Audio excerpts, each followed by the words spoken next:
All right, well, hello, everybody. Welcome to Command Training Week Thursday. We're going to talk about the Opportunities tab, how DocuSign and Command are integrated, and a little bit on how to manage your commissions and offers and stuff like that in Command. So let me bring down the fancy design here. We're going to go to Command. Let's sign in properly. There we go. All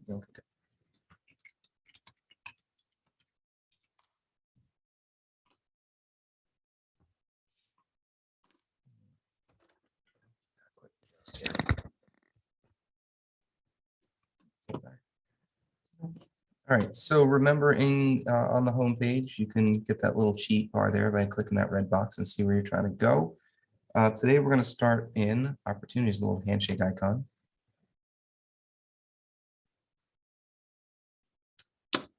So here, we're here now. This is where you would organize yourself any given potential opportunity.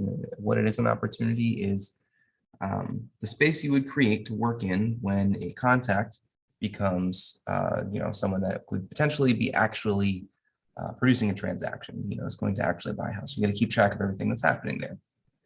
What property are they buying or selling, or what are those numbers, what are their names, who's involved, all that stuff. You can keep track of those different opportunities here. And different people approach this in different ways. Some people only put things in this pipeline that are what they consider to be very likely to close. Other people, if they have a contact, they create an opportunity for that person and they leave that in the cultivate stage because they consider that to be a lead worth chasing. And if it's not in there, then I think they remove the contact. And everyone thinks about this a little different. You might see different agents with whiteboards and some version of what's going on here being illustrated on that whiteboard. And they use different words, different steps, different amounts of steps, and they move things along that way. So this is meant to sort of mimic that thought. So you've got three different pipelines here: listings, buyers, and leases. And the different steps that they might find themselves in. So if you had a brand new sort of contact with somebody, they'd probably be in the cultivate step for a while until you go on and talk to that person and they're in an appointment because you have an appointment with that person. When you start, you go live and that house is listed, that's probably more of the active step. When you accept an offer under contract, and then when that offer goes all the way through, closed. Similar things here with buyers and leases. In each step, there's going to be a series of sub-steps. So you notice up here, these are the same steps that we just looked at there before. So if I were to click appointment here, I'm going to see these sub-steps here. It's important to note that if I'm back out on the top page and I click appointment here, I'm in the exact same space I just was. So this is just another way to navigate those nodes on the previous page. So in the cultivate step, there's watch, nurture, hot, and if you're watching someone and as they kind of bump along and nurturing them, then they become someone that might be ready for an appointment. They're in the hot, and if they go to an appointment, you just kind of grab those 6 dots and put them into that space. Pro tip: grab it by the 6 dots. You can kind of grab this card by anything else, and it kind of works. You can make it work. I feel like I have the least frustration when I actually kind of grab it by the side here and drop it where I'm trying to drop it. It actually goes where I'm trying to put it that way most of the time.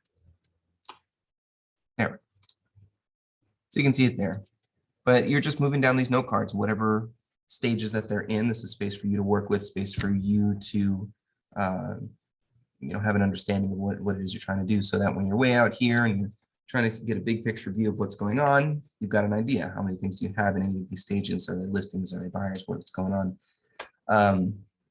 To create an opportunity, you go up here to create opportunity. You'd want to select your market center. That's important if you're in the process of transitioning, or if you're involved in 2 market centers for some reason. You're going to make sure you're in the market center that deal is going through, so that you have the appropriate connections to that market center and the appropriate checklists that they set up. If you're on a team, you want to select that team, who owns it on that team, and then the opportunity type, of course. The client, you'll need to have someone from your contacts list in there. It'll load themselves up. You want to give that opportunity a name. If it is a listing, you want to put in the address here. for later on when they're trying to process all of your checks and everything. That really helps them stay organized, and it'll speed up that process. So you don't want to change that name. Same thing with buyers actually as well. You'll have to find a process when you know what address it is that they are buying to change that opportunity name to that address. And that helps people sort things out as well. I can show you how to do that in the next step here. Estimated close date. This is estimated. Don't get too hung up on that. Same thing down here. This is all estimated stuff. What do you think the listing price will be? What phase do you think it's in? You can always move that. What do you think your commission rate is going to be? And what opportunity stage within their phase are they going to be?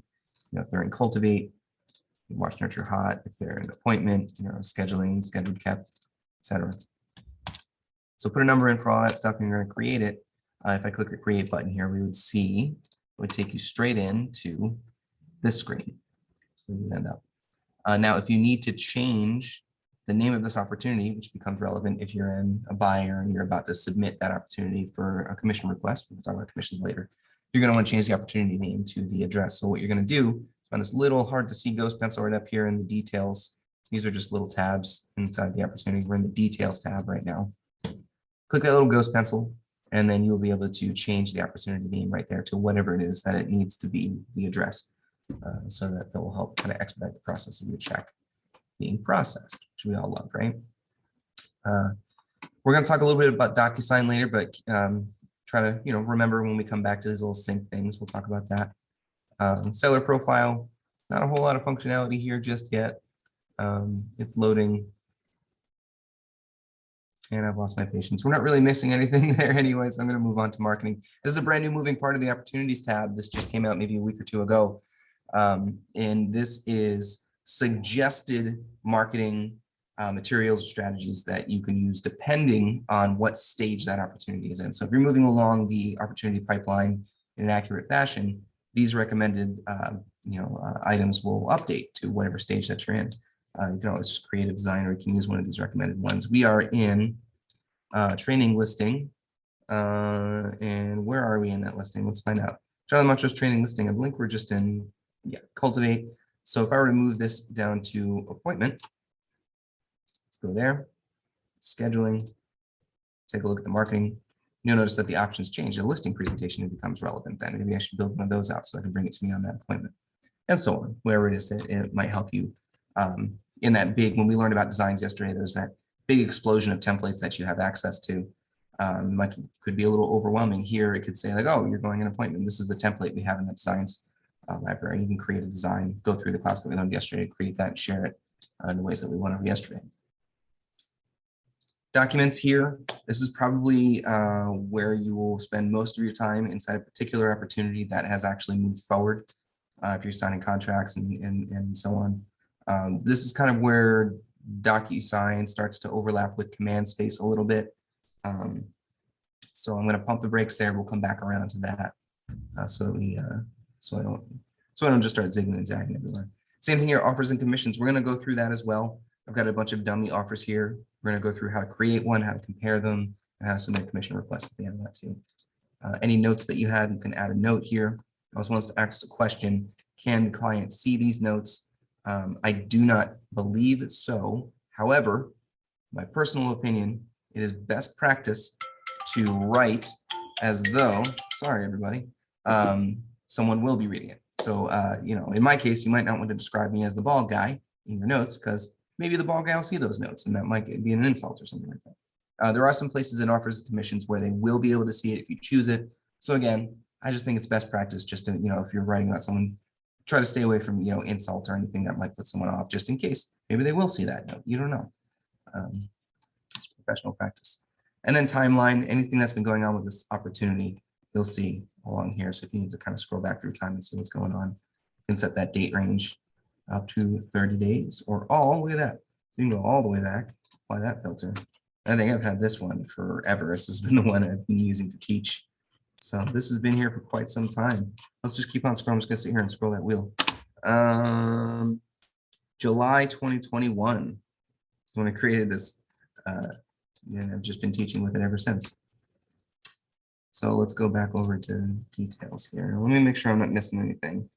Opportunities. Let's talk about the things that can happen to an opportunity. So three things can happen to an opportunity, right? You have an opportunity, either that opportunity closes, which is fantastic, or the opportunity is lost, something falls through for some reason, or the opportunity created was a mistake for some reason, and it's easier just to start over and create a new opportunity for some other reason. So those are the three things that can happen to an opportunity that you create. So if it's an opportunity that closed, then you're going to want to make sure it ends up over here in the closed category and put it over here. Things here will stay visible in this spot for 30 days, and then they will leave your view. Now, once that happens, it doesn't mean that they're gone. They're just getting them out of your way because you're going to be closing a bunch of transactions, and eventually it'll be overwhelming. You need to see all of that. And I'll show you after I describe archived how you can see all of your transactions. They didn't get deleted. Let's go back to here. Now, if we are going to talk about opportunity that has been lost, go into an opportunity. Right here is this little toggle right here, lost opportunity. So if you do that and save it, what you're saying is this actually existed. It was an opportunity that was a thing, but something fell through or the client ran off or for some reason it stopped. But it was something that actually happened in existence. You want to keep record of it. Click that lost opportunity and save it. It'll take it out of your pipeline and you'll be able to find it elsewhere if you need to. And then archived is you're deleting this opportunity. It needs to go away. We're over here in the cards tab, click this and go to archive opportunity. And that would remove it from your view that way. It's one step to deleting, but you still have a record of it. Maybe, you need to go back and see the detail, or maybe you're gonna, bring it back for some reason. So in that case, if you have all that stuff, you want to see your opportunities, maybe they're not in this pipeline, or maybe something's older than 30 days that's closed, or you archive something and you didn't mean to, or for whatever reason, you can go to all opportunities over here. And you're not going to see many right off the bat because it's only going to show you certain kinds. If you go to these filters, make sure you say include archived opportunities, click, make sure it's your bar, mark presenter and all that stuff. And any other details that you want to maybe like dial it in. But if you just want to see everything, do that and apply it. And you're going to see everything, every opportunity you've ever created. You can see a bunch just popped up here. So if you accidentally archive something, or if an opportunity was lost and it's coming back, or archive, you need to bring it back, you can go over here and restore it. So that's how you navigate that concept. When a transaction changes, you need to create a new opportunity. So one transaction, one opportunity. One contact can have many opportunities. So if someone's selling multiple or buying multiple things, you can have multiple opportunities for one in just keeping under the same contact. Let's see, what else is this? You must use command to submit a commission request. So if you want to get paid, you're gonna have to learn at least this much of command. And let's go through. Okay, so this is where it starts to kind of overlap with DocuSign. So let's go ahead and jump in there. So I'm going to show you one of the most common click paths you're going to take through command to get to some stuff. So I'm going to start all the way back at the home page. And I'm probably going to do this a couple of times because this is one that just bears repeating. You're going to do it a lot. So you just logged into command. You need to work with documents in a particular opportunity. So let's do it from here, right? So we're going to go to opportunities. And then we're going to find the opportunity that we're looking to work with. Probably would be an active. I've got over here an appointment. Then you would click either this view details, or you can just click the little blue name thing here. It's going to take you to the same place. And then you're going to go to documents. And then you're going to go to transaction. It might say start a transaction if you haven't done that yet. And what that's doing, what that's doing is it's going to create a space in DocuSign for you to use to process all of your paperwork. And this is where DocuSign and command start to connect and overlap, and the borders start to get a little gray on that. So the first point I want to make is that we've learned about what opportunity means in command. You understand that when you're in DocuSign, DocuSign is going to call that same concept a room. So opportunity is how command describes this situation, and room is how DocuSign describes the same situation. It's that space for just that transaction. Not only that, but when you click that create transaction or go to transaction button over there at the top right that my mouse pointer is hovering on, that's going to not only create the room in DocuSign, in your DocuSign account, it's also going to be connected directly to that room. Now, what you don't want to do is go to DocuSign and create a room that way. You could, but you would never be able to connect that room to Command in the way that I'm teaching today. And you would have to upload all of your documents from there. It's not the worst thing in the world to have to upload your documents that way, but if you do it this way, it takes a few steps out of the way, and you can have a few less downloads on the computer. So we'll talk about that. But I would say best way to find your room in DocuSign is to use that button that we just learned how to get to right here. It's the best way to create a room. It's the only way you should create a room from an opportunity in Command to DocuSign. So I'm just going to emphasize that point. Make sure you're using this button. And I'll show you a couple of reasons why it can also help out. So you're going to go to DocuSign. You're going to need to sign in. It should be the one that came with your Command login. So you got it from your tech appointment. If you need to recover your DocuSign, get in touch with the MCTT.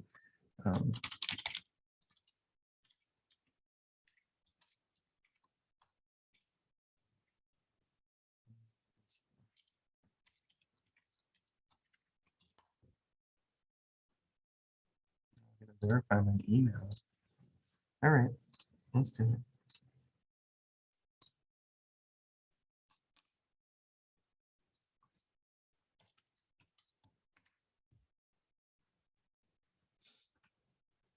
DocuSign definitely tries to keep things secure.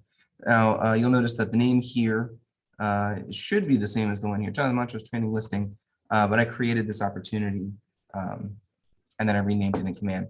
But if you created an opportunity, it would go into DocuSign Rooms and it would have an identical name.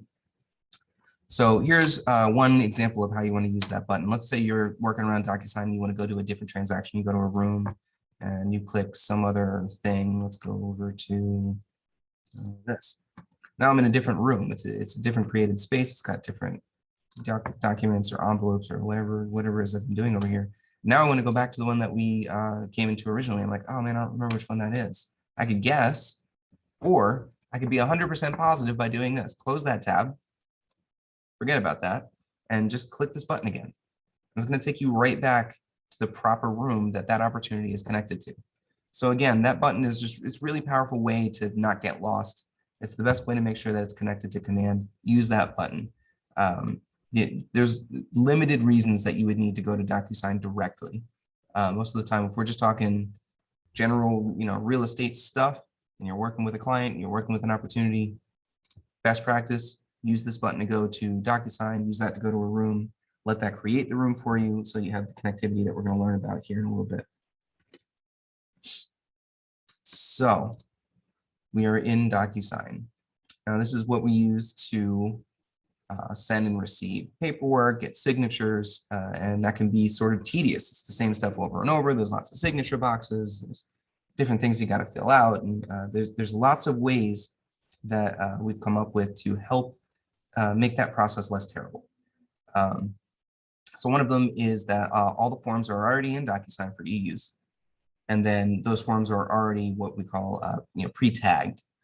So all the signature boxes and fill out form boxes are where they should be already. And you can select how many different people will be interacting with that form, so that all you have to do is bring it in, select the thing, scan it, make sure it's correct, and it should be able to just send like that because what they would fill out is already set to go for you. If you need to bring in a form that's outside the library, you would have to upload the form. You'd have to create, either use it one time and create all those little things and send it, or if you're going to use it a bunch of times, you'd have to learn how to set up a template, and you could save that and draw from your template repeatedly. But you're going to want to look for those time-saving things. So one of the first time-saving things that we can do is fill out the details section in DocuSign or Command. So let's pop back to Command here for a second. We're in the Documents tab. We're going to go back to Details. So in here, the little ghost pencil that we learned about for changing your opportunity name, go back to this menu. If you go in here, just try to, just as best as you can, fill out this stuff. You want it to be accurate. So if you don't know for sure, maybe leave it blank. And as it becomes, sure, fill it in and then save that. And the same thing over here, this little ghost pencil for this section. It's critical that you actually put in an actual address here. So make sure you're doing that, put that in and fill out the address properly. It has to come from that drop-down box. Down here, something you can fill out. You know, it certainly doesn't hurt, but it doesn't have those little synced icons. And I'm teaching the reason we care about these synced icons. These synced things are the information that will populate over to DocuSign, the DocuSign room that you have directly connected to this opportunity. So that's one more reason to use that button.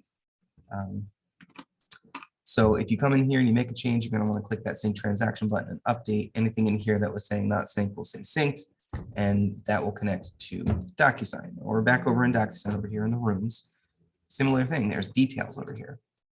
A lot of these details are going to be filled out already. They're going to say, you know, whatever property it is, the city. That all came from the details we filled out in DocuSign, or I'm sorry, in Command. So that's already saving you time. I'm going to show you where that ends up.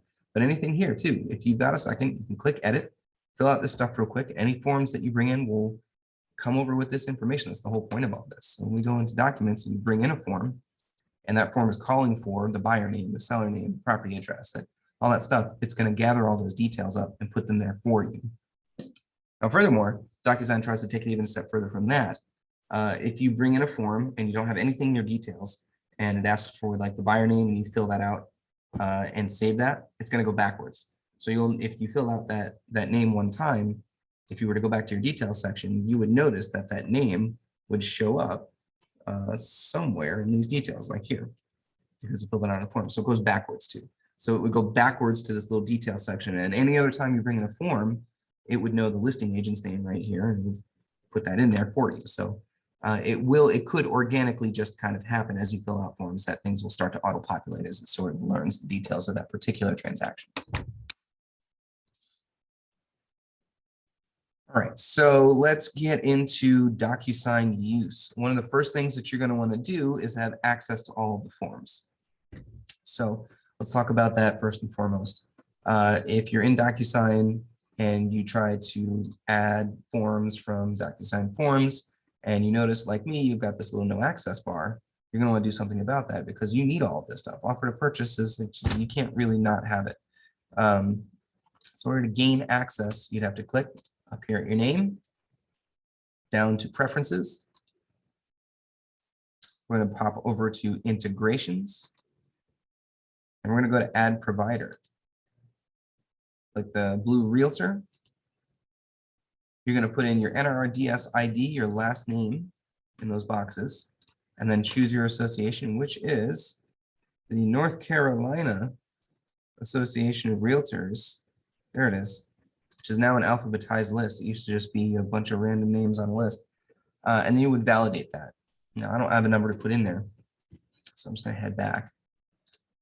And oh, I don't know which room I'm working with. So I'm going to close that real quick, and I'm going to go over to documents, and I'm going to go to my transaction. Now I'm magically back in my space super quick. Look at that. But once you get that validated, you'll be able to click add, you'll be able to go to DocuSign Forms, and all these little no access things would be gone up here. So what you would want to do once you have access is you want to choose a form that you have access to. So let's, I don't know, something I have access to. Coming soon guidelines, why not? So you check, hit that little checkbox, hit add selected, and then it'll be in your room.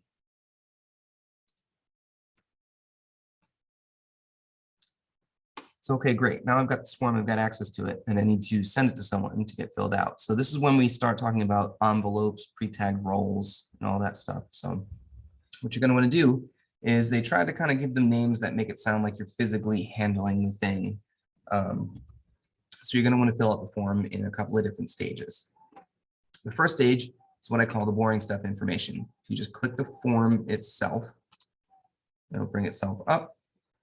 And this is where you fill out what I call the boring stuff.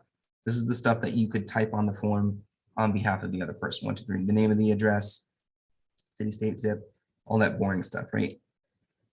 It's going to be different depending, every time you work with a different person. So it can't be pre-filled out like that. But it's also something that you can put in a typewriter and just type out there, because it's not asking for a signature. It's just like, what is the name of this person, and so on, etc. So that's the boring stuff. You're going to come in here, you're going to click in the boxes, you're going to type in the boring stuff, and make sure you hit save and close. There are other options here that are not super helpful.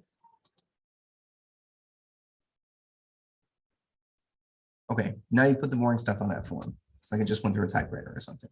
So now I want to take that form, it's pre-filled out.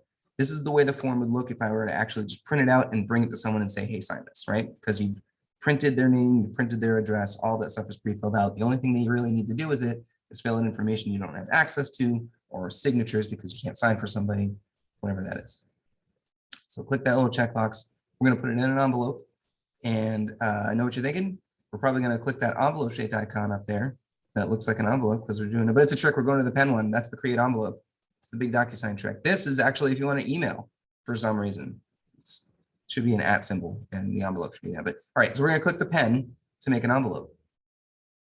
Go with it. So let's click that. Now we're creating an envelope. Name your envelope something relevant to what's going on. You're going to be able to tell this envelope apart from other envelopes you're going to create within this transaction.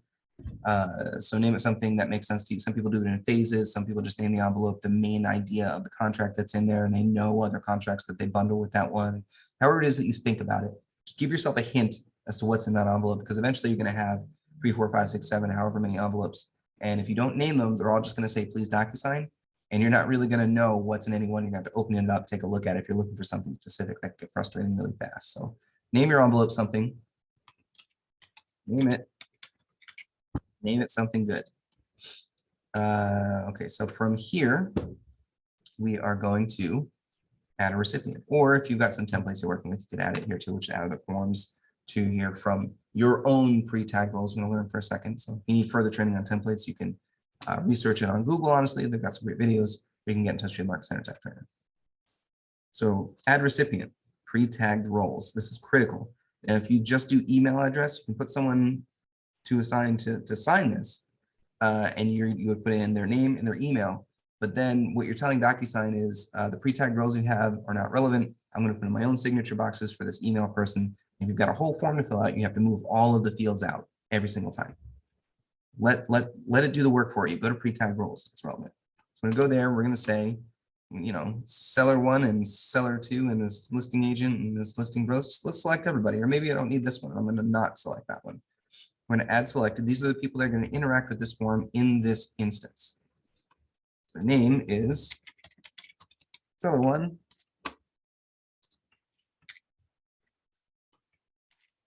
seller 2, and listing agent. Their email will be this@fake.com. And I'm just going to copy that and put it here so that we have these fields filled out. All right, so what else we can do in this stage is program DocuSign to rotate this form around to the different parties that need to sign it in whatever order is appropriate to the step that you're in. So right now it's going 1, 2, 3. It's saying seller 1 needs to sign. Once seller 1 signs, this step is satisfied. It'll move on to number 2. And number 2 is that seller 2 needs to sign. When seller 2 signs, that step is satisfied. And it'll move on to step 3. Listing agent needs to sign. So you can kind of get the idea. You can change these numbers. Seller 1 and seller 2 doesn't matter who signs first. You can make them both step 1. And in step 1, when both seller 1 and seller 2 have signed, it'll move on to next step, in this case 3, but you can just say 2. Then it will go to this after those 2 parties have signed it. We'll go to the next one. And then furthermore, you can change certain things. If you want to say email address, put in someone's name here and their other email. And then you just, as someone that you're working with, and they just need to know that stuff's happening. You might want to say receives a copy. They'll just get a copy of it at step 3, right? So now these 2 will sign it, and when they're done, this person will have a chance to sign it afterwards. And when that person has signed it, boom, it'll go to step 3, which this person will receive a copy. Or you can just say needs to view. There's some subtle differences there. So if I move this up to here and I make this step 2 and this step 3 for some reason, I might want to say that this person needs to view, right? So let's say these 2 people are done signing. Once those 2 have done that, it'll move over to here to needs to view. That means this person named here, once they open the document, this step will be satisfied. It'll move on to step 3. If I make it receives a copy, then this step is almost happens at the same time as step 3. So in this case, these 2 would sign it. it would immediately send a copy to here. That's immediately satisfied. It would bounce over to the listing agent to sign after that. So there's a little bit of a subtle difference there. Of course, they need to sign it. That would be something. So let's get rid of that. And we'll move on. Email, this is just like writing a regular email. So make sure this doesn't sound like a robot. Make sure the person knows that this is from you. You've been working with this client. They trust you. Make sure that they're expecting this thing and that they know that this is not spam, essentially. So I'm going to say, please DocuSign or this form, and then, type the perfect message.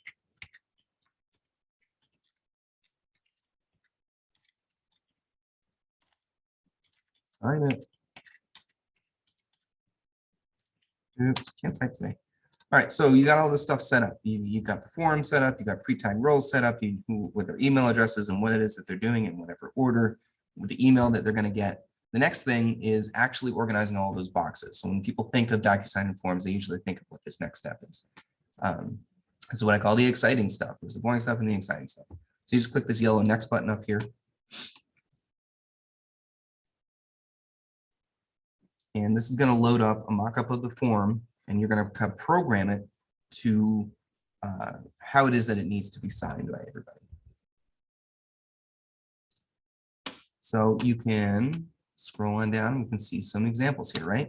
So we got 3 different colors. Each color represents a different person. And you can notice that all of these are yellow here, representing seller 1. If I click this drop down, I can change it to seller 2. All these change to blue. Anywhere I'll put this would be the field that seller 2 would interact with. Any given person would not be able to interact with another person's fields. It's associated with their own unique email addresses. So when they get that email, they would only see the spaces associated with them. So let's say we want to organize some signatures right now. Cool thing is this functions a little bit like a design program, right? You can do a couple of things. So you can click and drag, select this whole thing, Control C to copy, Control V to paste, and I've got another copy of this thing. I can just keep hitting paste, paste, paste, and I can hit Control Z to make stuff go away because that's my back button. So note that you can use those keyboard shortcuts here. You can also, if you put it in a bunch of stuff and you're like, oh, that stuff's supposed to be person 1. If I go like this, I can go over here and say, yep, that's actually seller 1. Now it's yellow, so you don't have to delete everything and start over or anything like that. So you can make those little modifications that way. So keep all that in mind. Let's go through some of the quick things here. Signature is exactly what it sounds like. They click here to sign it. Initial is if they need to do a less intense signature. Date sign is just going to be the date they interact with the form, and it's going to be a little timestamp. Their name will be whatever name it is you typed out above their email address. If you are not certain that you typed their name properly, you might consider just putting a text box there instead so they can type their own name and we can all be sure that it's typed properly. Company, title, text, check boxes, kind of exactly what they sound like. You can put them out there, keep adding as many as you like by hitting that plus button. Checkbox means you can select none or as many of these options as possible. So as you would like. So you can select multiple ones or just 2 or whatever combination, or you can select none and it's totally fine. There are ways to say that this is required by going to validation. Select at least however many you think so that they have to make a choice, but they could choose more than one. Checkboxes can be used for that. If you're pulling from a template, you'll have to realize that that validation will go away, but that's a little bit beyond. If you did it here, it should take. Radio button as opposed to a checkbox, slightly different. You can put in a bunch of radio buttons, and this is saying you must pick only one.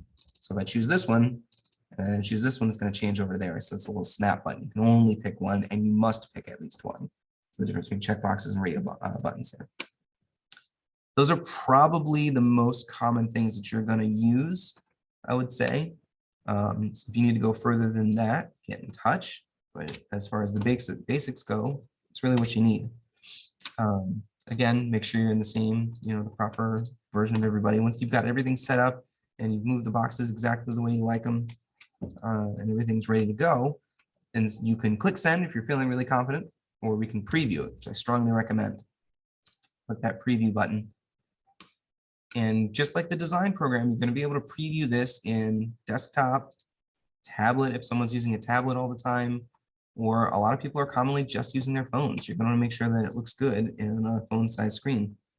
Are your signature fields overlapping? Do things look awkward? you're going to notice that you're only going to see one person signing at a time. We're looking at the listing agent view. And for those of you that are paying attention, you'll notice that the listing agent is in lavender, but this box is yellow. So because DocuSign kind of thinks from like a player 1, player 2, player 3 kind of vibe. Player 1 is always yellow, and there's only one player on the screen right now. It's the listing agent. So listing agent is player 1, they are yellow. If you, for some reason the listing agent can see more than one fields at the same time, then that color coding would come in. I can't think of a situation where that would be happening, but I'm sure it exists because, you know. But you can rotate between the different people that would be interacting with this up here to make sure that they are, you know, this other one where that should be, so on, etc. So once that's set the way it should go, you can go on and send that on. Now it's going to bounce that out. It's going to send it out into someone's inbox for signature. And I put in some fake emails. They may or may not be real emails, so I'm not going to send it just in case. But if you just click that, it would be like, good job, you did it. That sends it on. So I'm going to head back. And let's take a look at an example of some envelopes. Let's, we're going to delete this envelope because I don't need it. That's how you would delete an envelope. All right, so we see this envelope. This first one is completed. You would see different steps, and we're just in the envelope screen. When you're in your opportunity, you have the details we talked about, documents, so we're bringing those, you know, the documents that we work when we put in the boring stuff. Envelopes is where we can see a record of any of the envelopes that we created, sent out for signature, and what stage they're in. This one says completed because whatever was going on with it has been done. All of the people that needed to sign that document have signed it. One might say out for signature or has viewed or, you know, waiting to finish. You can go into an envelope and try to modify it unless it's completed. Then you can't. If it's halfway through it, you might be able to edit it. If no one's interacted with it, you'll have more edit options than if someone did interact with it and signed something. Now it's becoming more of a valid piece of, you know, a more valid document. So you're not able to edit some of the things that that person has already committed to because that would be arguably fraudulent. So just be aware that if you need to make a change, once you hit send, the clock is ticking. And as soon as someone starts interacting with you, you're gonna have fewer options to try to make that change. And if it goes too far down, then you might have to, you know, scrap it and resend a corrected envelope for people to sign out for whatever reason that you need to do that. So we're going to say we sent out an envelope, everybody signed it. In your email, you'd notice that, you know, whatever participant has viewed it, and then you get another email when the person says that they've signed it. If you're not getting those notifications, go into your settings over here and check that out. It's really easy. I turned off the has viewed thing and I regretted I turned it right back on. It really just helps put your mind at ease that people are actually getting it, that it's going out, that you programmed it right, the process is moving, and so on.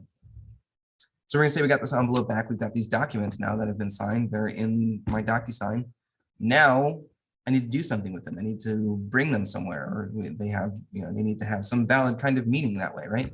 So that's when we come back to command. This is that connectivity to command that I've been making sure we have. So once we're back over here, we're in our, you know, this listing in the document section where we normally click this button to go to transaction. And we want to put files in these checklists that are here, right? Some are required, some are conditional. And this is the listed. Then there's also the under contract checklist, which is different, right? And then closed, which is different, further different. Each one has its own submit to MC button. So if the listed, if this is all filled out properly and you're ready to send it, you can submit it to the market center and keep working on the under contract ones until those are done. And you can click this button for that checklist and so on. Do understand that once you click that submit to market center button, then it kind of goes on lockdown for review so that things aren't changing while people are trying to validate that you've done it right. They're going to remove your ability to put in a new document or change document. It's going to all go gray. If it's being reviewed and you know you need to make a change, you're probably going to want to work with this little add comment button here, send someone a note or and tell them, hey, I need to make a change, and they'll release it back to you. You can make that change and then resubmit to market center. But it's a little bit of a pain. So it's a click that submit to market center button only when you're as certain as you are reasonably able to be, because I know things change that you can't foresee, but you want to be as reasonably certain as possible that you're ready to go and that should be submitted. So you'd send that on, but how do we get the documents in here at all? I kind of skipped by that step, didn't I? So we're going to attach files from, right? So let's go to listed. Attach files from. It's saying, okay, I know I want to attach a file from DocuSign, but like from where, man? So you click this and you can attach it from different folders within DocuSign Room. So let's go back to DocuSign so I can show you what I mean. Here, Documents, I found the folder button, right? That's one of the folders in this room. It's asking which folder are we pulling from? We're pulling from these room docs, the folder, these are the ones that I've created. So if you're in DocuSign and you want to organize yourself, you can go to Actions, you can add a folder, name that folder and create it, and it would just show up here. So if you need to sort your documents in whatever way, you can do that. Every DocuSign room starts with one called Room Docs. I don't think you can delete it. I don't think it lets you. Yeah, you can't delete that one, but you can delete ones you created. So every DocuSign room will have a Room Docs folder as a place to put stuff. So if you're not creating new folders and you want to bring in things, the only thing you have to choose is Room Docs, because that's a folder in that transaction. You should be able to find any of the completed documents in that folder. So now I'm on the hunt for which folder has something that I've completed. Let's find out. Not that one. Found it for a third time. There we go. So that means I found the folder button for the third time, right? Now let's take a look at that. Here, I have document that has been signed. So a little green icon here. Now I've got documents in all of these folders, but I'm not going to see them over here in Command because none of them have been completed. I shouldn't be able to submit a document that has not been signed or listed as complete. So you go here and you click whichever one from DocuSign. It's going to load it up, and that's it. You're good. Once you have all these filled in that way, you hit that submit button, and that's what would happen. So I'm going to remove that. So that's not real. If you're not working with DocuSign, or if your room isn't connected, or if you've got something signed in a funky way and you don't have it in DocuSign, another way you can do this is you can attach files from your computer, the manual way, right? Or you can go back to DocuSign if that was a mistake. So attach files from our computer, then you just click the browse button, and now you're just in the regular old file explorer, and you can choose whichever document that's supposed to be there. Oh, it even takes PDFs. How nice. Right, so that's just another way to bring that up. And that's how you do it. So if you're not working with DocuSign, or if you didn't connect your room, or if something didn't work right, you still have it and it's ready, you can just bring it in straight from your computer that way. Oh, let's take a look here. What else do I want to go through?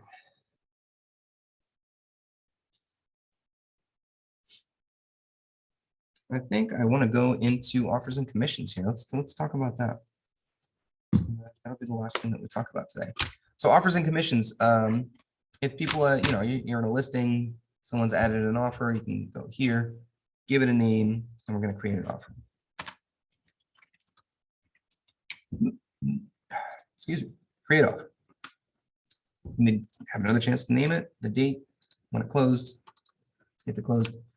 We're going to go to parties. What are the name of the parties? Who's the buyer? This person, right?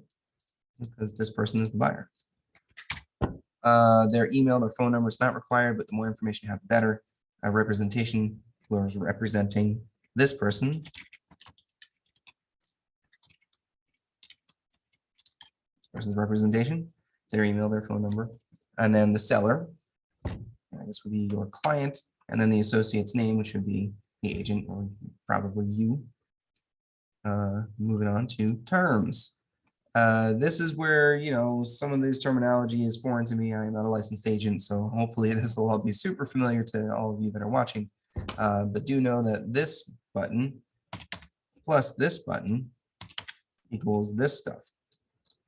And percentage, earnest amount, option fee.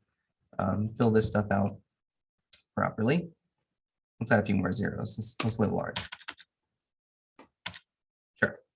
We're going to go to agent analysis, right? So this is that other note section. I don't know if you remember from before when I was talking about the notes up here. This note section can be presented to your client. So make sure you're speaking politely and without jargon and clearly, yada, yada. This is why it's great. This is why it's not so great. And the summary is it has some great and some not so great. Save. Why do we do all of that? So we've got all of these different offers here. You know, it's not too uncommon in the climate right now, right? So you want to click some to compare them. Now you notice this little compare offers button shows up once you have more than one selected. So let's select a couple that are, you know, that are neat. Compare offers. So now you have this cool little compare offers thing, you know, the different prices, cash, finance, earnest, option, all that stuff is here. Click all those different boxes. You can download this so that you can print it out and bring it to somebody. You can email it. I'm going to preview it up here or send it to whomever this email is. And they would get something that looks like this, just kind of a nice flashy offer comparison. Let's see.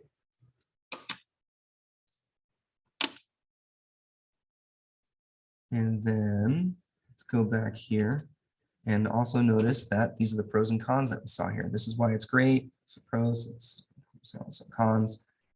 So these are the notes that people would see. So that's what I mean by that. If you were to present this to somebody, they would see that.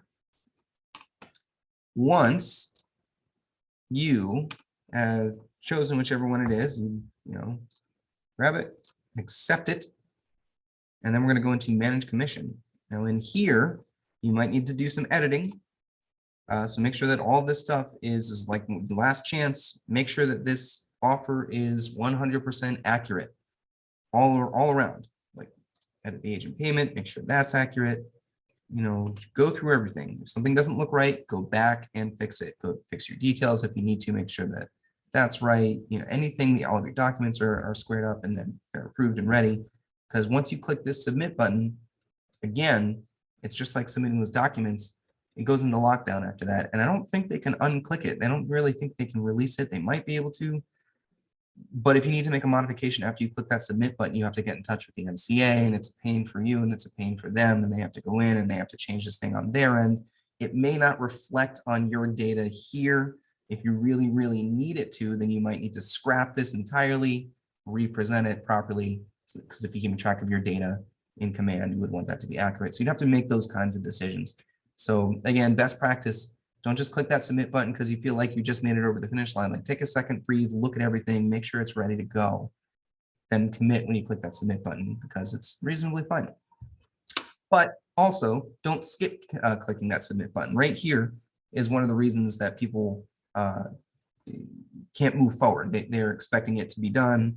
They're looking for their check. They're looking for the next steps. And all too often we realize that someone never actually submitted their opportunity after all of this work and all this effort that they put in. There's just one little teal button that they missed. So make sure you've actually committed to that. Now, for me, all of this is nonsense. It's fake. It's made up. I'm not going to actually do any of this. So I am going to change my response and make sure that that is accurate because I'm not sending in any of this stuff to anybody. I don't need to. So. But that's how you submit a commission and all that stuff. That's pretty much the DocuSign and commissions and all of that. Yeah, good luck, everybody. And if you have any questions, remember KW Answers, get in touch with MCTT, ask questions and learn stuff. Don't just not know stuff. So, bye, everybody.